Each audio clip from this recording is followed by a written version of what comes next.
ভাই ধরেন যে এখন ৩-৪ বছর আগে বাড়ি থেকে চলে গেছে, কোনো যোগাযোগই নাই।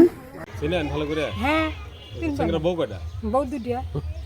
দুটি আছে? না, একটা বড়টা ছেড়ে দিছে, এত বড় এক সন্তান তুই। সে কুটি থাকে ওই সাওয়ালের বউ? সলেটি থাকে, ও সাওয়ালেরই থাকে? দাদির কাছে থাকে। ওই আগের পক্ষে আর এখনকার বউয়ের বাড়ি কুটি? এই যে দমদমা না না বাইলে মিশে বাইলে মেশে ওই মেয়ে সাল ভাই ধরেন যে এখন ৩-৪ বছর আগে বাড়ি থেকে চলে গেছে, কোনো যোগাযোগই নাই। ও বিয়ে করার পর থেকে ধরেন বউলে একে একে সব চলে গেছে।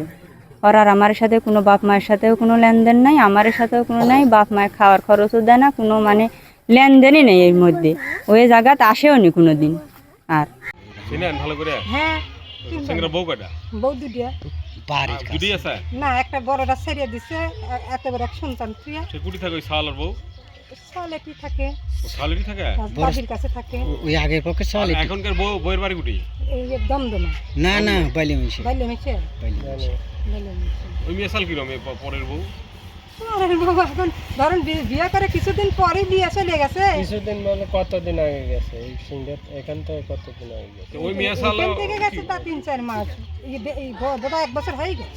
না না তারও বেশি রানা যিনি এখন ঢাকাতে আছে, উনি দীর্ঘ কয়েক বছর আগে এখানেই দোকান ছিল, ওনার বাপের সাথে দোকানদারি করতো। বিভিন্নভাবে এই জুয়া বা বিভিন্ন অপকর্মের সাথে লিপ্তই ছিল এক প্রকার। ছেলে খুব একটা সুবিধা না, পরিবারে অশান্তি সৃষ্টি করতো। মোটামুটি 8-10 লাখ টাকা ঋণ করে ওই ঢাকাতে চলে যায়। বাপেও তারা দিছে?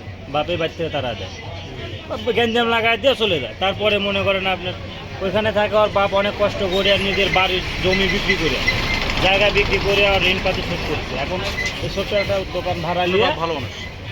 দিন 200-400 টাকা কামাই করে পরিবারটা চালাচ্ছে। আর বাপ আর মা ছাড়া বাড়িতে কেউ নাই।